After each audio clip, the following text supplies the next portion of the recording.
You know what does this term mean? Identical and independent distribution. Why distribution? See this bunch of n random variables, I say they are IID random variables. You are correct in the sense that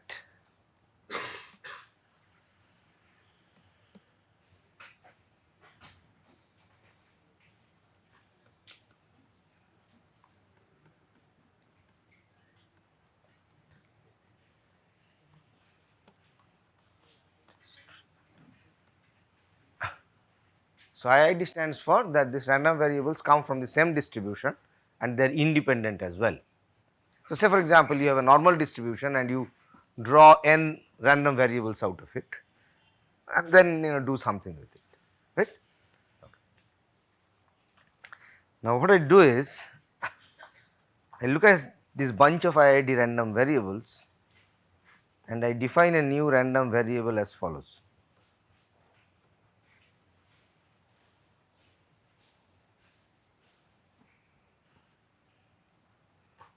So, quickly figure out what is expectation of x.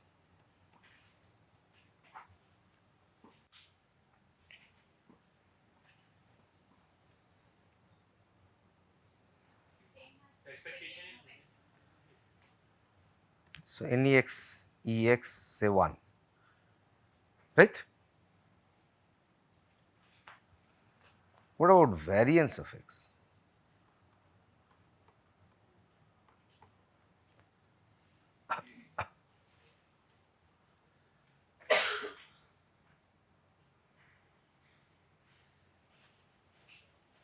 Do. It does not help, pain on your heads.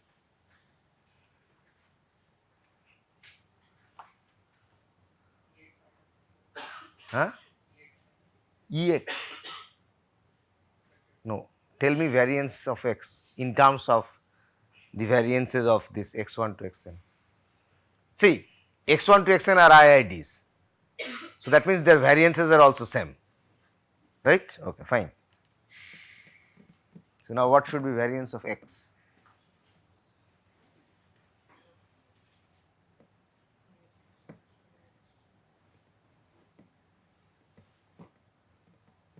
Come from the basic definition, they are independent. So, variance of summation of xi should be summation of variances of, but there is an n there, remember that.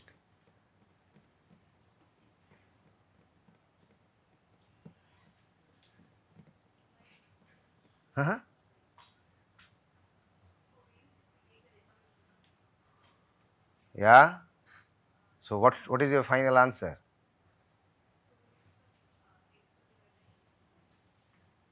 There are n terms at the in the numerator, right.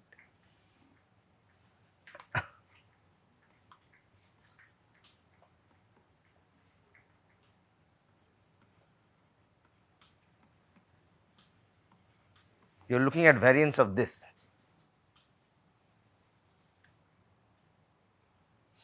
So, what would happen? N would come outside as 1 by n would come outside as 1 by n square, right. Everyone knows this, right.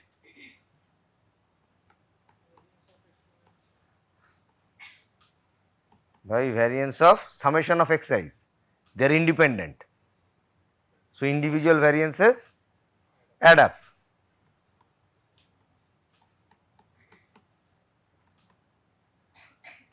So, this is n of variance of x1 by n square.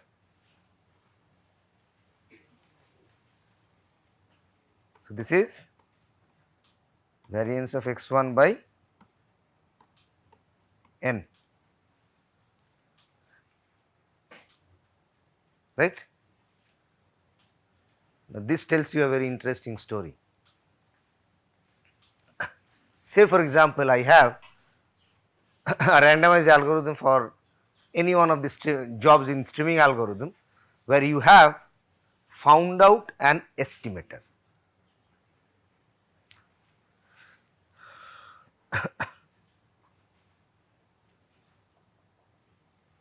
say you have found out an estimator, that is one of these x1s. You run the algorithm again. You run the algorithm again, right, n times, and then look at the new random variable as this one. So, n runs of your algorithm, right. See, in streaming the constant is space. So, as the stream comes, I can do parallel computations, right, at the expense of some more space, fine, but I can do parallel computations. On the same stream, I can do parallel computations, right, and I compute this x1, x2, xn, n different estimators of the same thing. Then say as the final answer I return the summation of xi by n.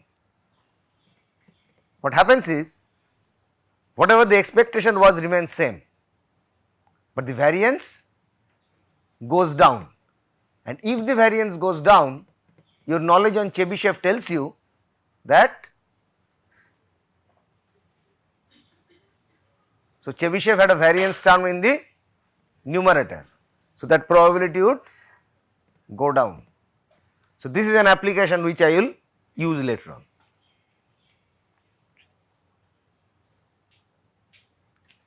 This is a very classic use in, it has its very classic use in algorithms, whereby I take independent copies of the same thing and add.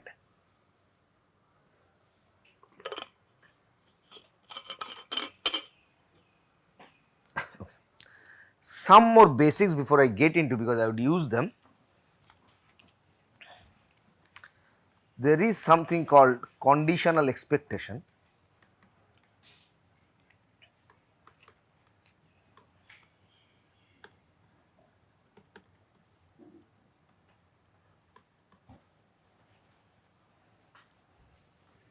So, how do I define it?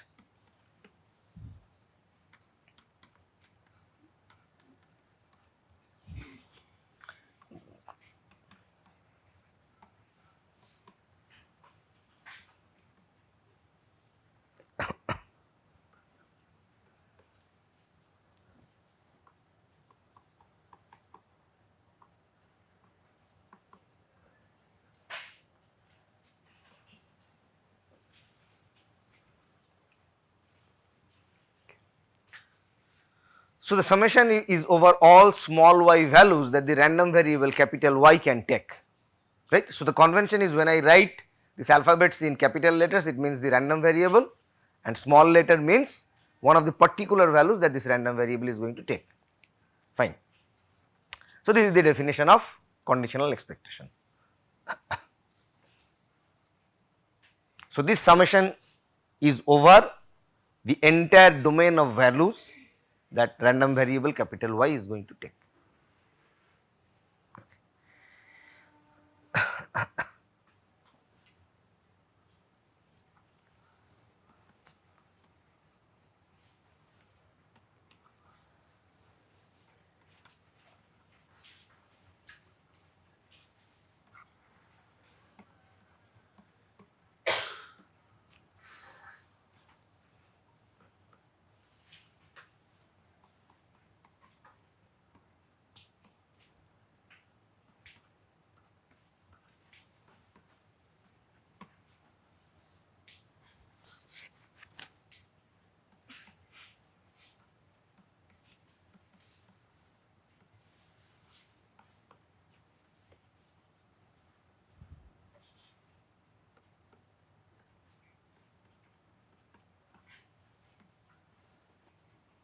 Small caveat, as in the earlier case,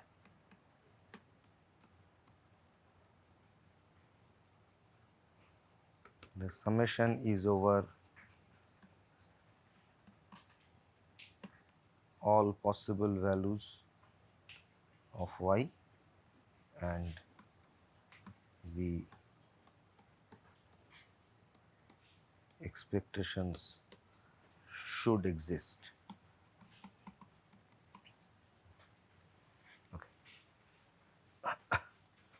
So, think of this as a kind of a weighting scheme.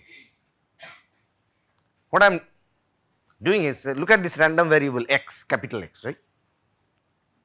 I am conditioning it on different values that y can take and multiplying it with kind of its weight, which is nothing but the probability of capital Y taking the value small y, right. So, one can prove this result. So, let me even write a small proof for this.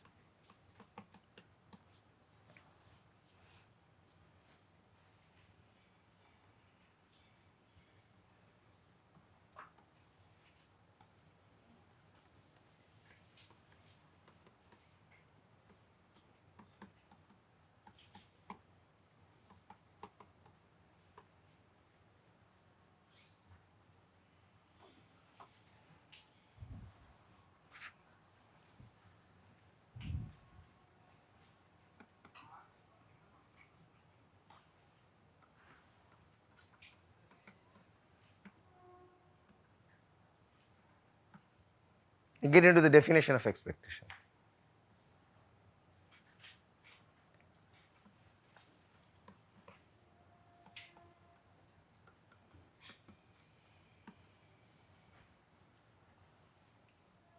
Sorry.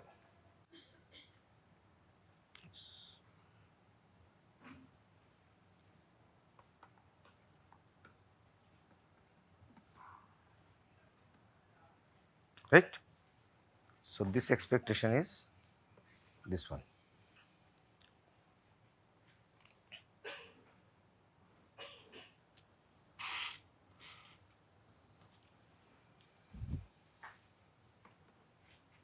These are kind of two sums and you are taking product.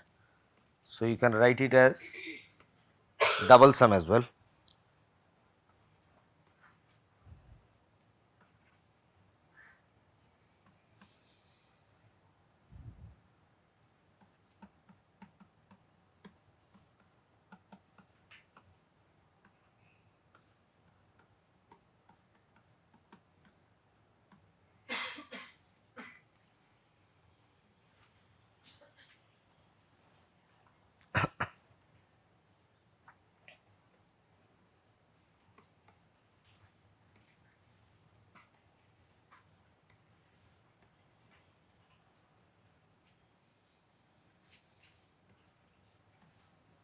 This is nothing but the chain rule that we did, right. We did a application of this in the morning. So, this is probability of x equals to x intersection y equals to y.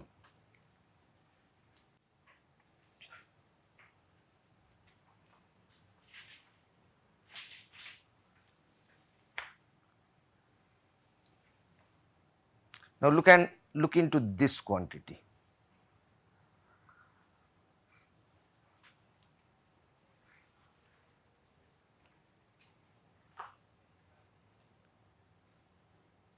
So, if you kind of fix values of x and then look at those quantities, you are looking at all possible intersections that y can have with x, kind of summing it over.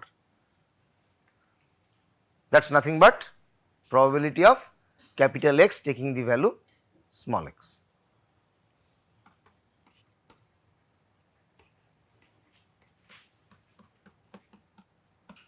And this is by definition expectation of x. Right. So, remember this. I mean, even if you do not remember this proof, this is one thing that I will use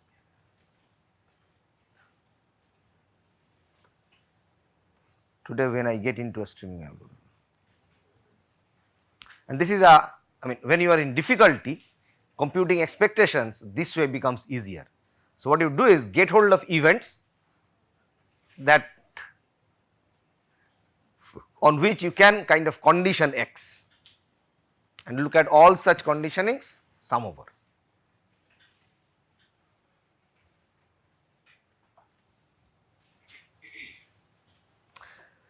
So, one can even show that this linearity of expectations, I will not get into the proof of it, maybe we'll put it in the tutorial.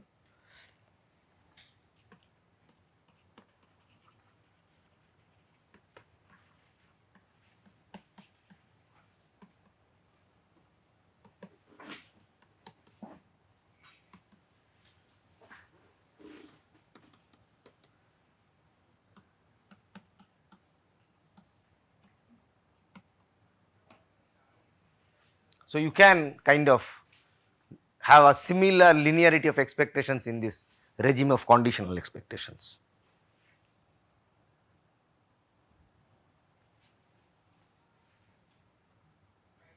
So, if you want it as a formal statement,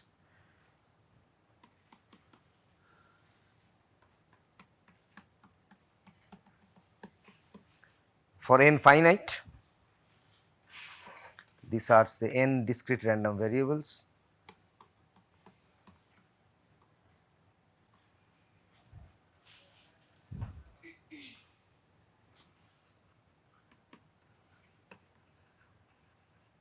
with finite expectations.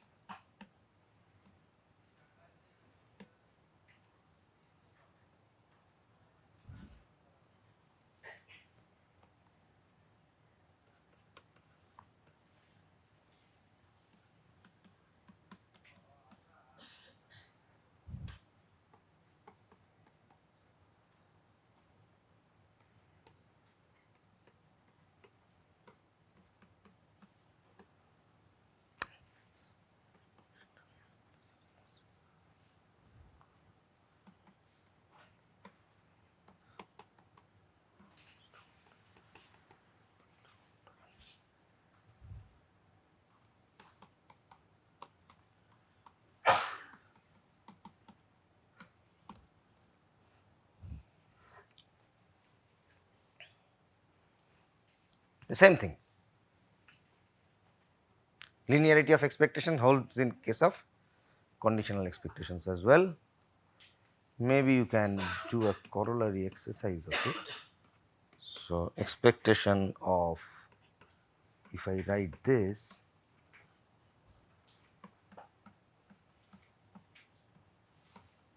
what should this be equal to? Hunch?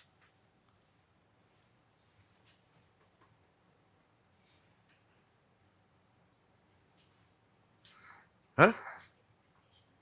Good, very good. Prove it. So, prove this as an exercise. এইটা একটু ঢুকিয়ে দিও। Anyway, so this is kind of, let us now get into streaming algorithms. Too much of mathematics, it's kind of your third streaming algorithm.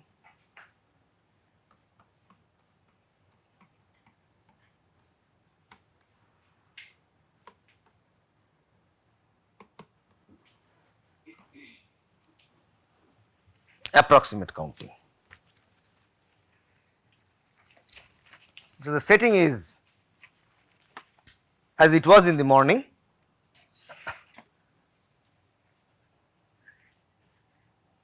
a router and network traffic passing.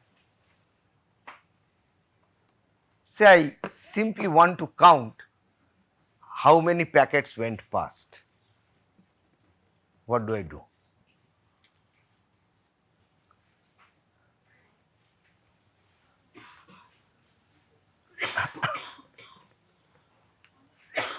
Have a counter.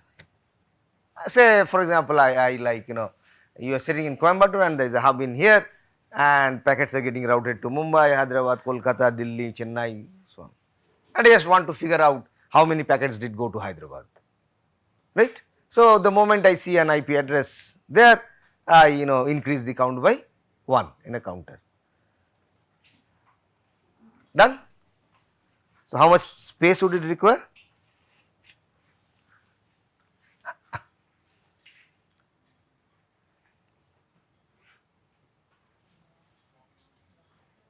Log n.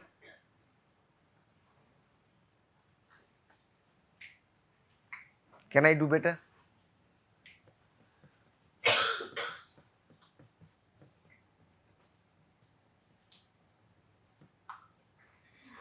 Can I do better? Better than log n?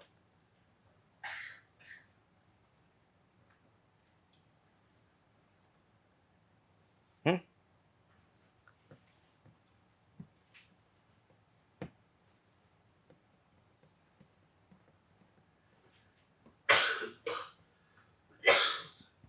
What? Log n is easy to see, right? Can I do better than log n?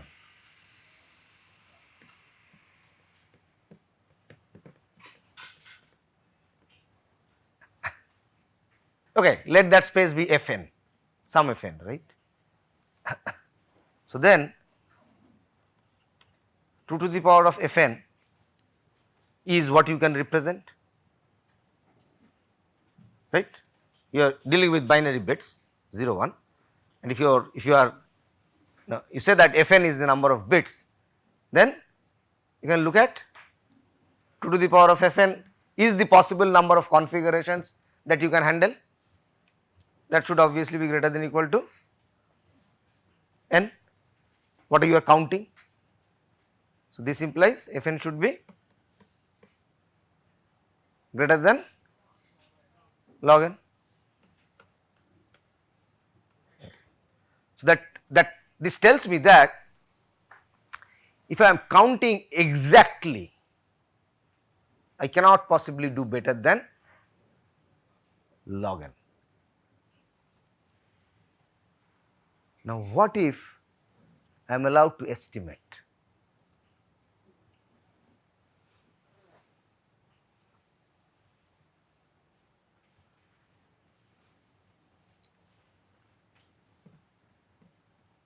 I will be happy with an approximate answer.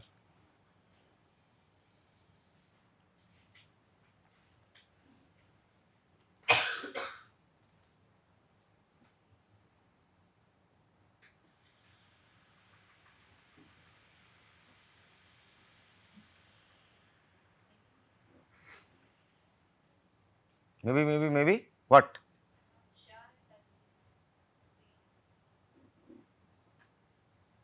See, now you are allowed to err, so you can make an error. Go ahead.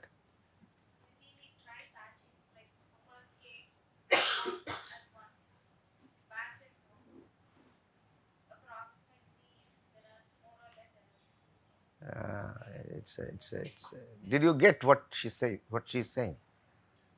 Think of this. Things are coming, right? So I count first 1, 2. So this is like 2 to the 0, 2 to the 1, 2 to the 2, 2 to the 3, 2 to the 4, 2 to the 5, so on. Say for example, if I can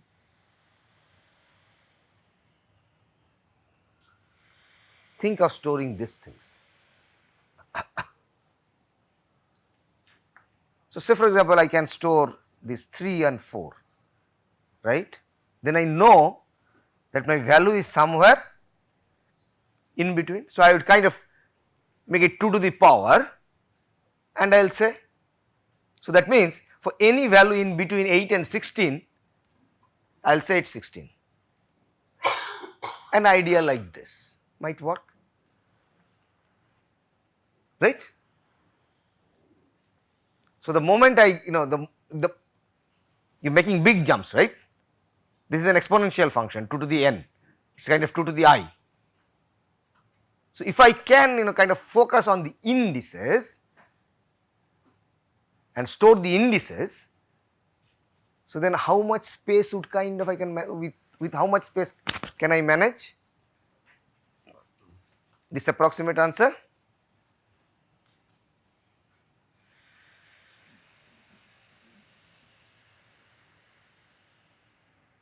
N is what you have to count up to, right?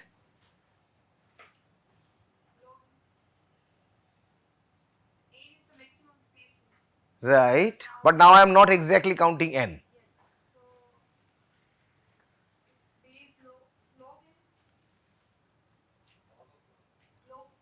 Good.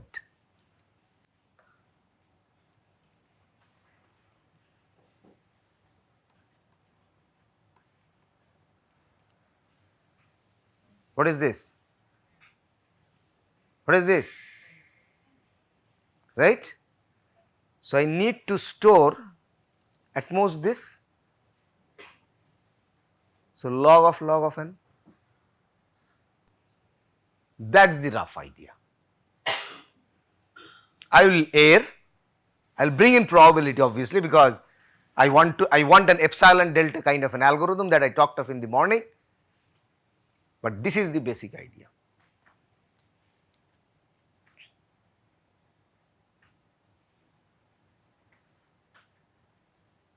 So, did you get the idea?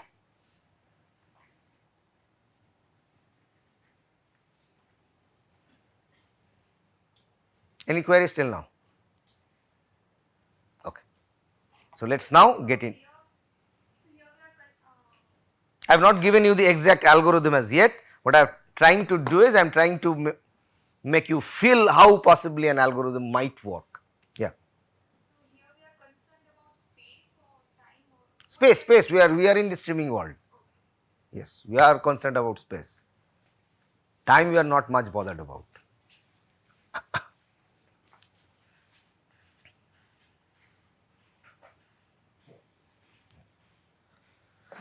This was kind of one of the first, you understand that how basic is this job, right?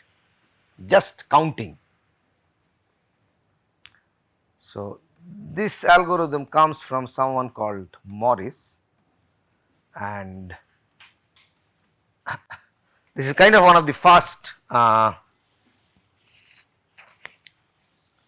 algorithm to for in streaming. Okay, maybe I can just write out what.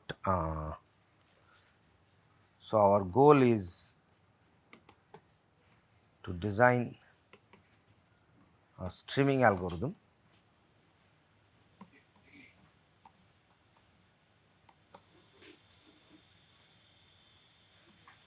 that counts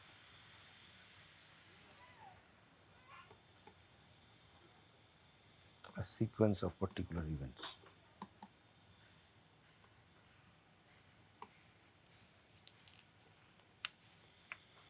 So, and when you query, it outputs an estimate, right. So, think of this model, this router model again, packets going by, I keep counting, I put a some value in the counter, and whenever you ask that how many packets to Hyderabad has gone by, I will give you an answer, right. Okay. Let us see how we bring in probability.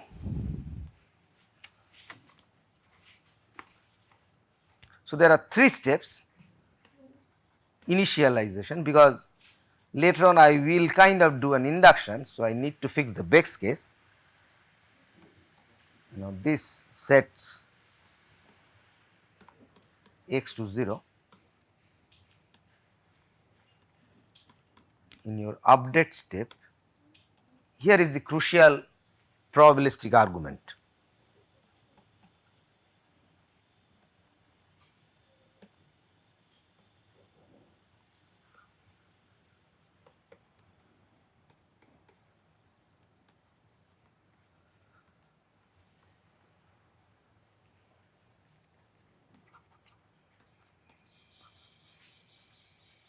When you are queried, you output an estimate equals to 2 to the power of x. This minus 1 is a correction term. Why it is there, we will understand a little later.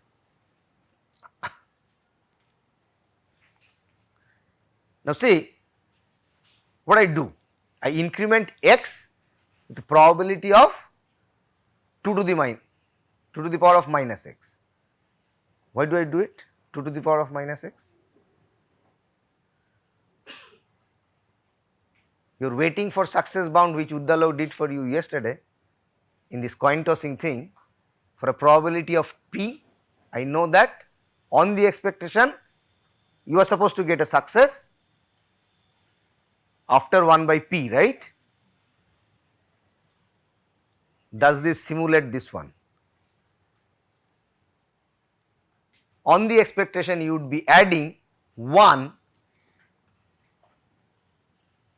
for this range,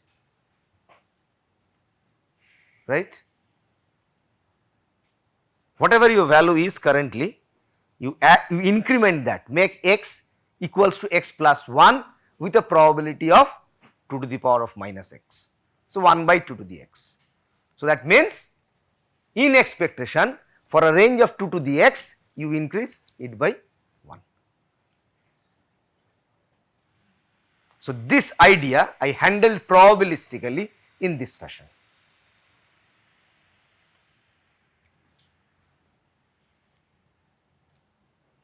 Have you got this one? If you have got this one, the rest is like maths. We will do an analysis. If you have difficulties in understanding this, let me know.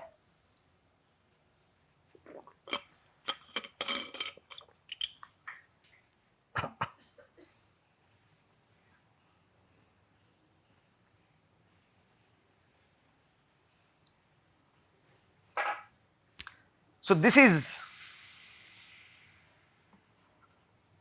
an estimate, remember.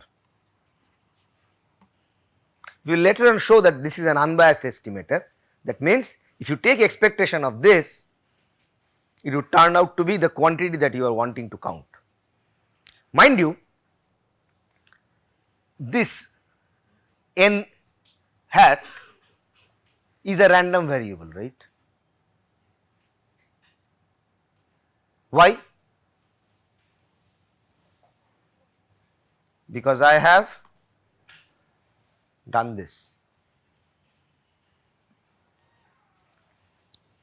X is now a random variable, and we have already argued that the function of a random variable is also a random variable. So, this estimate that you are throwing out is a random variable.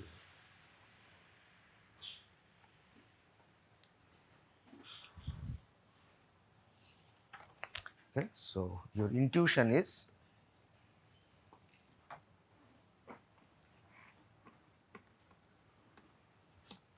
that I mentioned.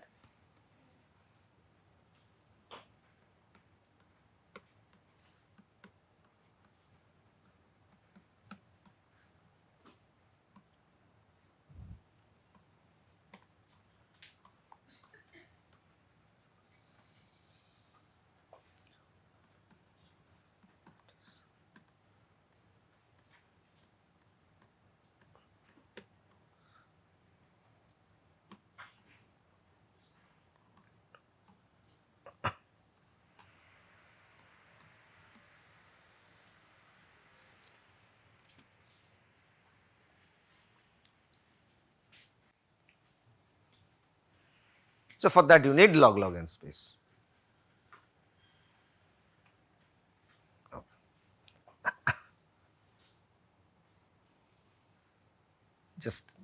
Just a small caveat, the space is also now a random variable, because you have to store what? The value of x, right? So, the number of bits that you need to encode capital X would also be a random variable, and that is your space. So, your space is also now becoming a random variable. Like say for example, time was a random variable in your case for quick sort or quick select. Fine.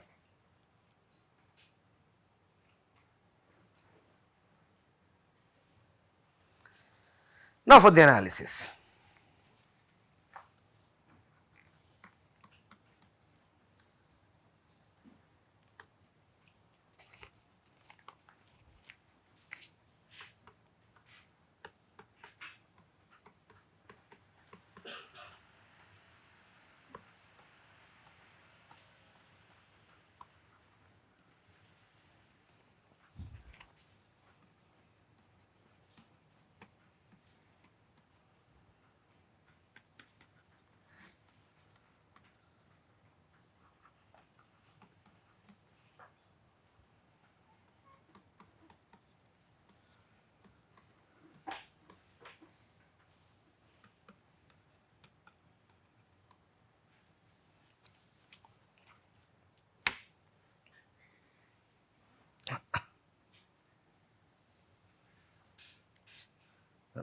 before I get into this analysis, notice this fact that one instance of Morris algorithm is returning to you a value of x, right?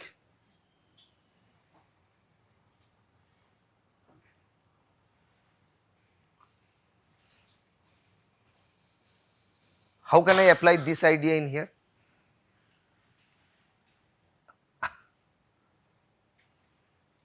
So, I can run multiple independent runs of Morris and then add their outputs, right, and then divide by n, or rather t, whatever the number of instances I run. What that will do for me? That will keep the expectation same, but it will reduce the, and that would tell me that my output is close to the expectation, because Chebyshev would then work nicely, right. So, I can do this. Now, see how a probabilistic idea translates into an algorithmic idea. What you just now do is run independent copies of the same algorithm. The stream is the same, but what you are doing is you are running independent copies of the same algorithm. So, each independent copy has this probability inbuilt to it, right. So, the outcome is a random variable and they are IIDs. So, then you can, as your final answer, return the average of them. That would help, right. So, I will come back to this idea a bit later.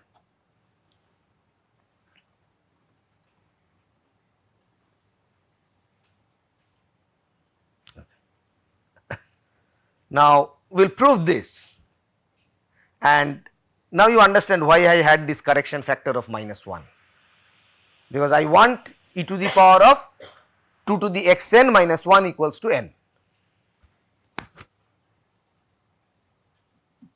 right. So, you understand why that correction factor is there, because what do I want at the end? I want this e to the expectation of this n hat to be n.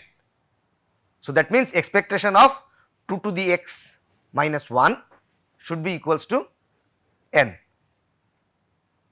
So, that is why I have that 1, right. That is the reason I had that correction factor. I will use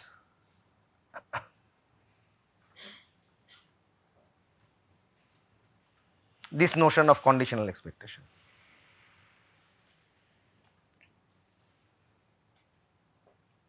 Why do I need it? Because remember, my increments were probabilistic. I incremented x as x plus 1 with a probability of 2 to the power of minus 1. It was not that I incremented it always. I incremented it based on its current value.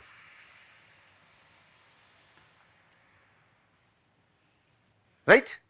So, that means the more you go towards the end, the probability is getting down and you are adding less and less. How are you compensating for that? By raising it to the 2 to the power of.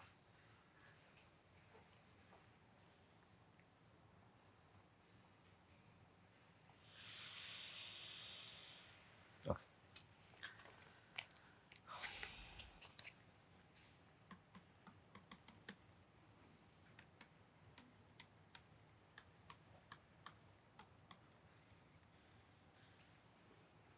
Base case is where n equals to 0,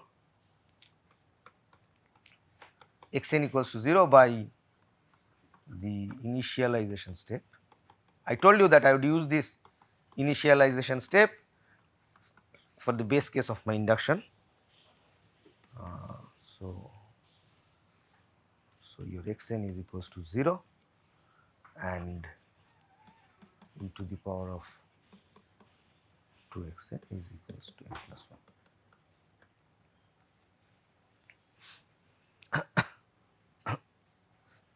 x0 is 0, so 2 to the 0 is 1, expectation of 1 is 1, n is 0, so it satisfies, right. So, base case done. Now, for the induction step, I look at 2 to the x n plus 1, the n plus 1th step. I see it in terms of the previous things by conditioning.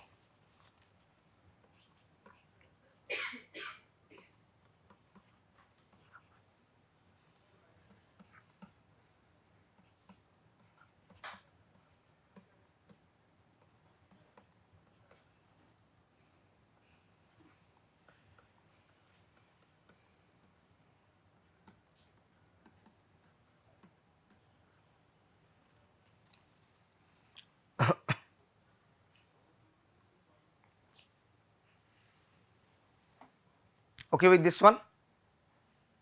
This is just the definition that I did. Just remember this.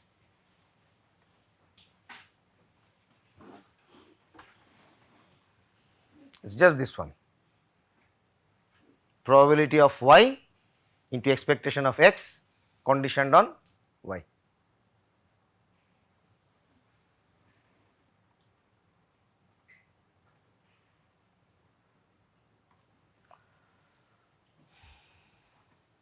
As I said, you sum over all possible values of j.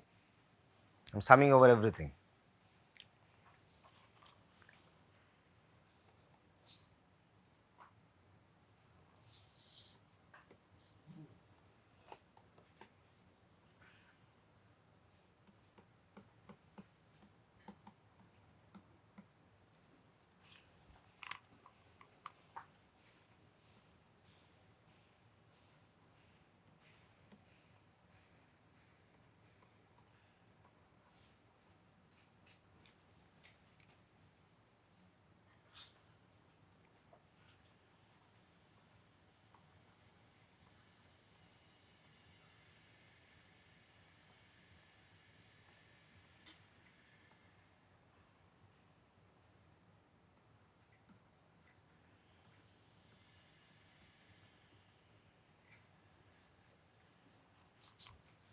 Why is it so?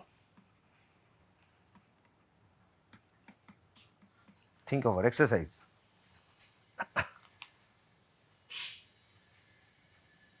You incremented x with a probability of 1 by 2 to the x, right. So, that is why this is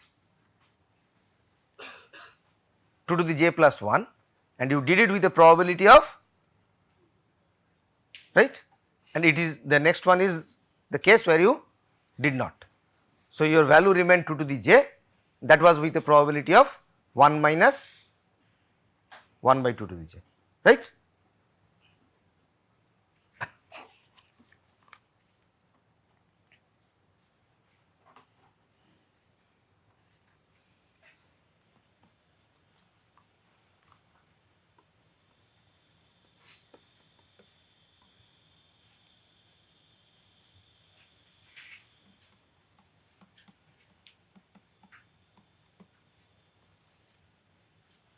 Now, this is an expression, just simplify it. If you simplify it, you will get something like this.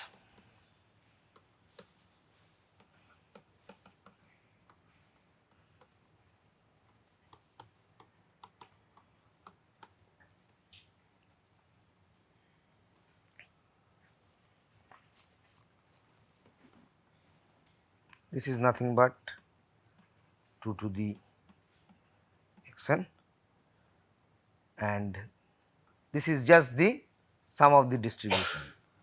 So, this should be 1. It is just the sum of the probabilities taken over all possible values of j. So, that should sum to 1, and this is by the induction hypothesis. What is e to the 2 to the power of xn? That is n plus 1, right. That is my induction hypothesis.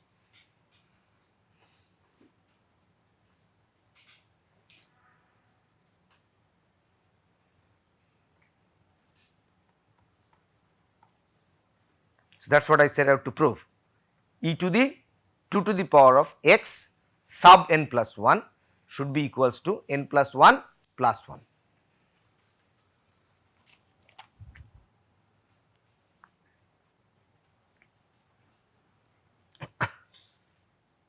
So, that is the reason we had this correction factor of minus 1.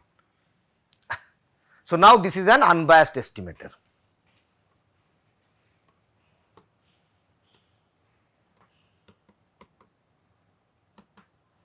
So, Morris algorithm has been able to figure out an unbiased estimator for what I set out to count. So, whatever you are returning is also now an unbiased estimator, because its expectation is precisely the quantity that I want to count.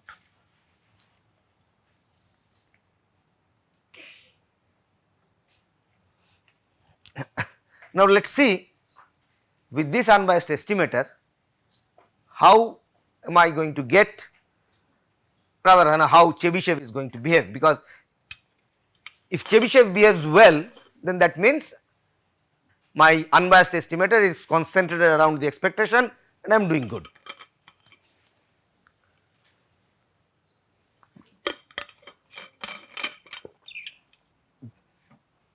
Query still now?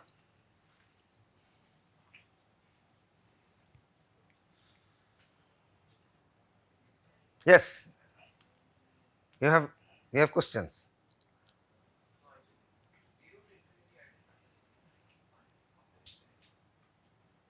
Yeah, j can be anything, I have no bound on it, right, what I am counting.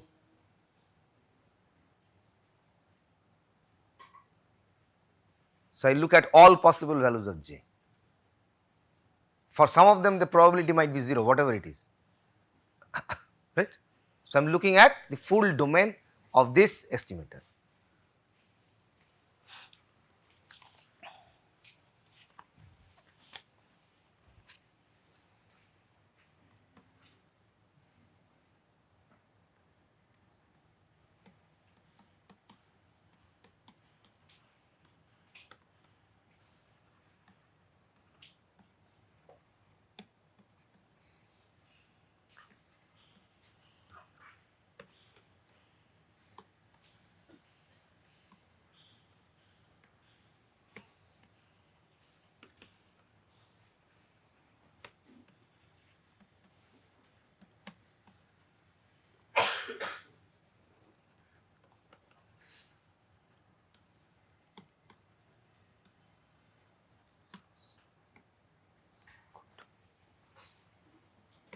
Good meaning low error probability.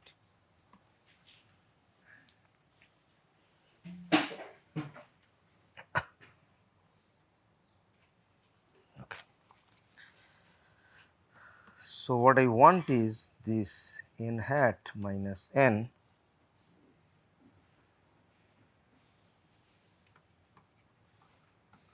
greater than epsilon n to be some delta, and Chebyshev would tell you this to be 1 by, mind you, this epsilon is the error we discussed in the morning, right, epsilon is the error parameter. So, expectation of n hat minus n whole square.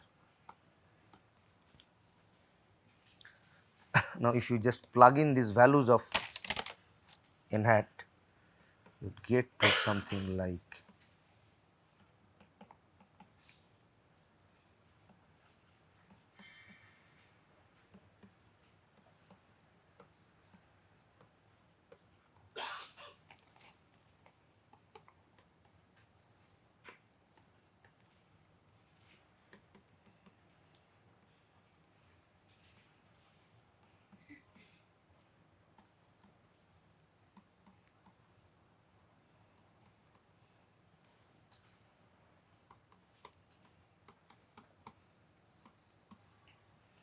check this, I may be wrong, maybe plus minus 1 here and there, but the main thing in here to notice is the dominant term is this 2 to the power of 2xn,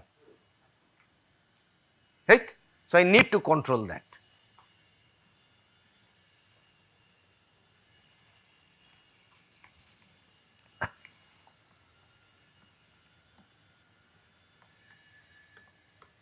So, there are some tedious calculations, we need really to get into them.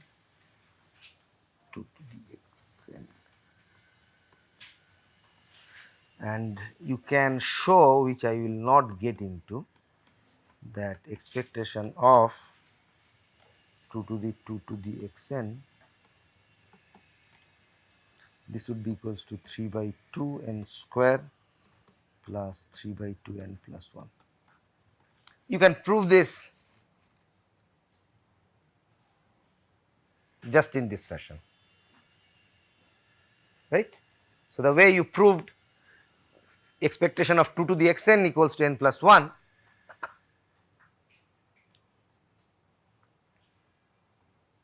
you can prove that this is like this. So, I will not prove it because it would be tedious in here. Take this as an exercise, and it is like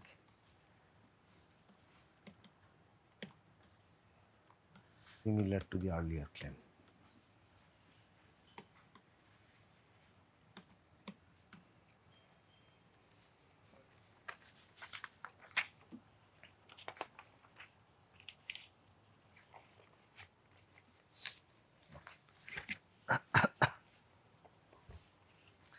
Now, I will need this.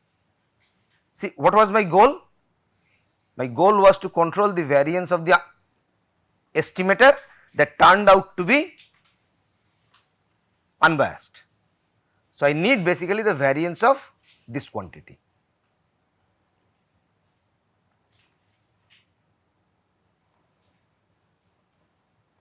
And in that I will use this claim.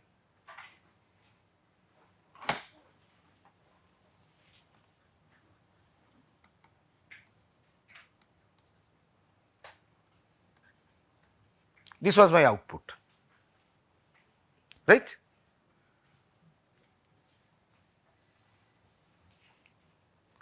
Again, if you go through, so write this as expectation of this minus expectation of this whole square, go through a few steps, use the previous claim, and you can show that this is upper bounded by n square by 2. Again, I am not getting into these calculations. So, these calculations would, as you understand, there is a square term. So, in between you would somewhere need this 2 to the power of 2xn, and I have already found that out. So, plug in those values, get through these calculations. These are just calculations, nothing else, because all the ingredients are there. So, one can prove that this variance is upper bounded by n square by 2.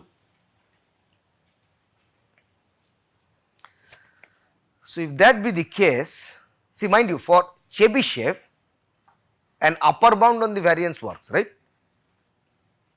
because I want what? A probability to be less than variance by something, whatever is in there was in here, square of that, right. That was the form of Chebyshev, something minus something greater than epsilon, that was upper bounded by variance by this error. So, if I can have an upper bound on variance, say for example, I have not been able to estimate the variance exactly, but an upper bound also works, right, because the inequality is in this direction.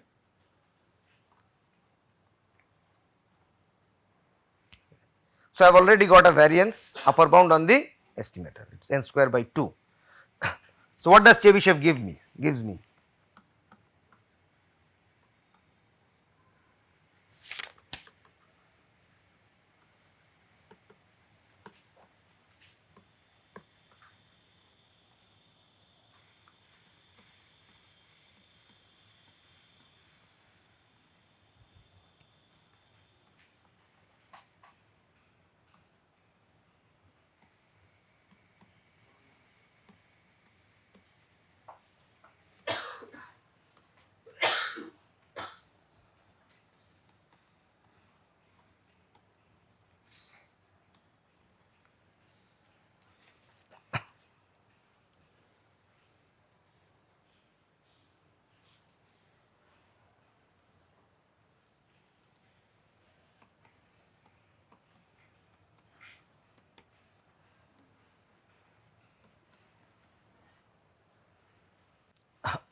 So, what I did was, I did two things. Once the algorithm was done, I showed that the output that I gave was an unbiased estimator by proving the expectation.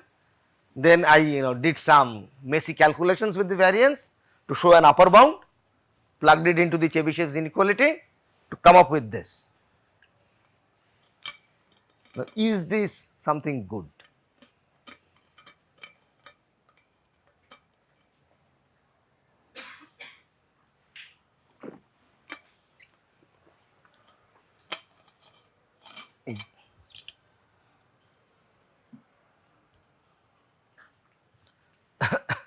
See, obviously, epsilon should be a small quantity between 0 and 1, right? So, if you look into this 1 by 2 epsilon square, when is it 1? When epsilon is, so figure out the value of epsilon for which this probability is getting close to 1.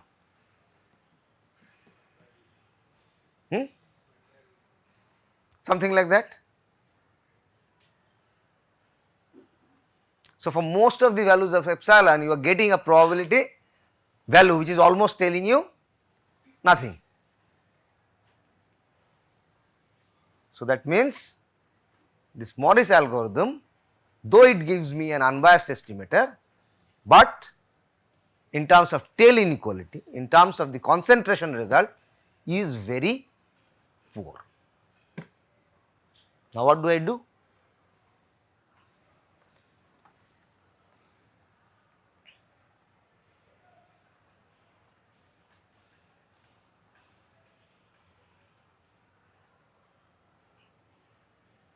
I take recourse to this idea.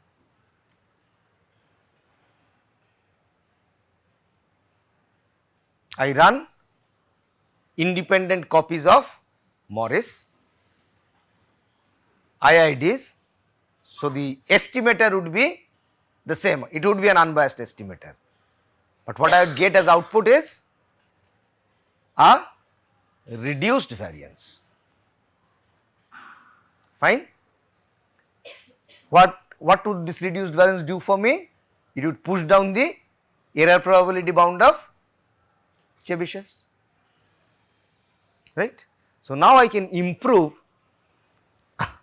Morris by running some multiple copies of the same algorithm. So, let me call this to be Morris plus.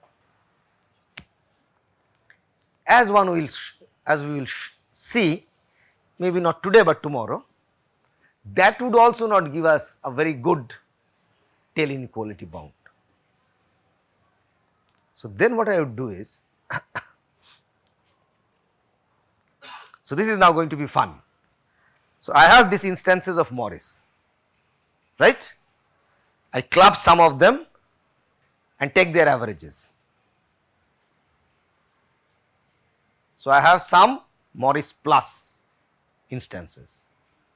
Now, what I will do is, I will take the median of those values and show by an application of Chernoff that would give you a good tail inequality.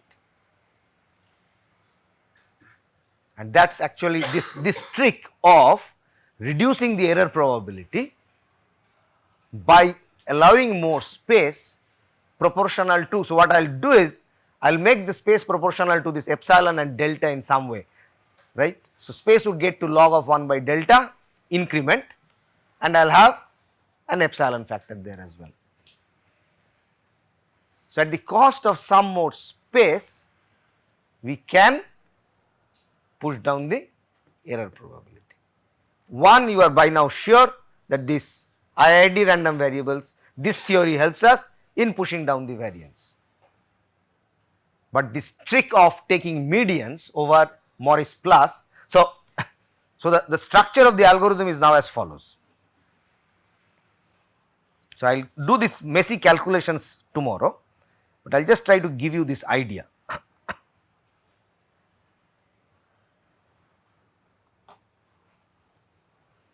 So, what happens is,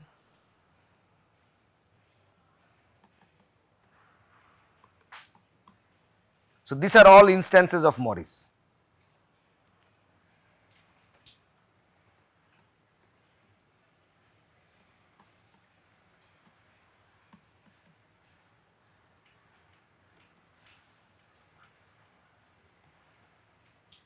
So, all these individual dots are parallel runs of Morris. I club some of them. How many do I club? That would actually depend on the error that I want out of the tail inequality. Those things we will fix tomorrow. So, we club them and then take their averages, because each one, the output given by each Morris is a random variable and they are now all IIDs. Okay. So, now what I do is take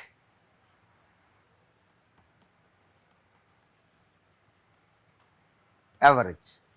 When you take average, this is now Morris plus. So, now you have this Morris pluses. Now, Morris, so there are now these instances of Morris. So, say for example, if there are say a many such Morris instances, you group each one say by S, then you have A by S Morris plus things, right. Now, what you do is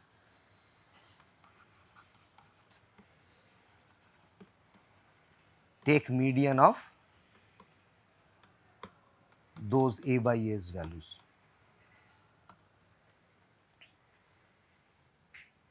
And you return that as your output. So, what we would do is, in this part, see Morris to Morris plus, the mathematical theory that is helping us is what we did at the beginning of today's class, this IID thing, sum of IID random variables.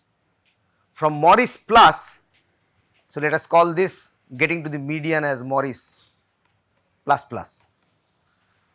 So, Morris plus plus will be an application of Chernoff to show you that this error probability can be made manageable.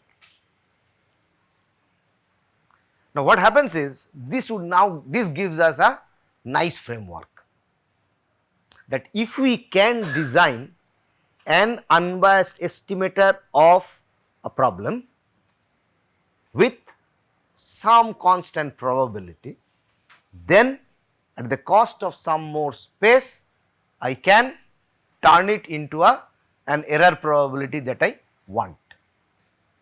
See, mind you, my goal was to design an epsilon delta algorithm at the beginning, right? Remember it?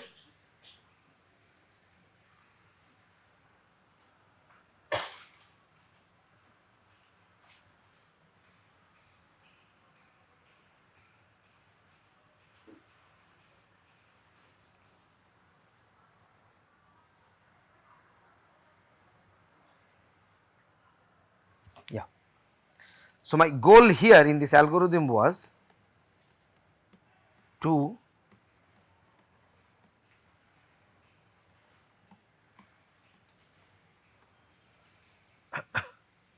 have this.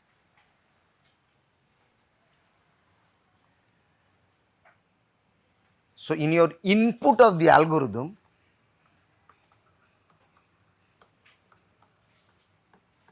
so epsilon and delta are input parameters. So, the user will tell you what error probability the user wants. The user will tell you what approximate error the user wants. Based on that, so if the user is asking for a very tight bound in terms of a very low error probability, then the space would obviously increase. Mind you, when we did this error calculation, see this Chebyshev, look at this Chebyshev calculation. This error is 1 by 2 epsilon square. This is not dependent on delta in any way. I wanted the error probability as delta. and I cannot set this 1 by 2 epsilon square equals to delta, because delta is an input parameter, right. Remember this, that is actually, for this reason we have to do so many things. So I repeat, the problem is a stream coming, I want to count an event. The user also gives me an epsilon, an error parameter and a probability error delta. I have to design the algorithm such that this happens, that the estimator that I give is counting from the exact value by this epsilon n, that probability is delta. But till now I have not been able to do it. The error probability that I could give you was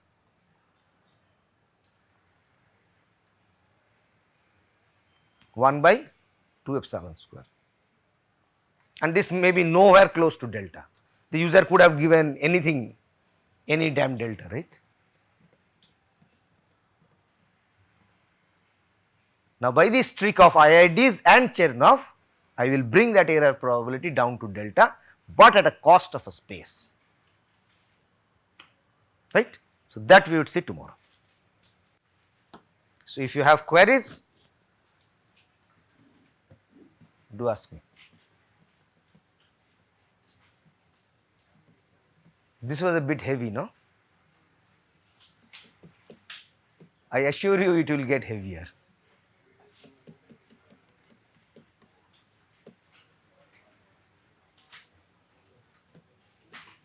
But did you get the philosophy of what is going around?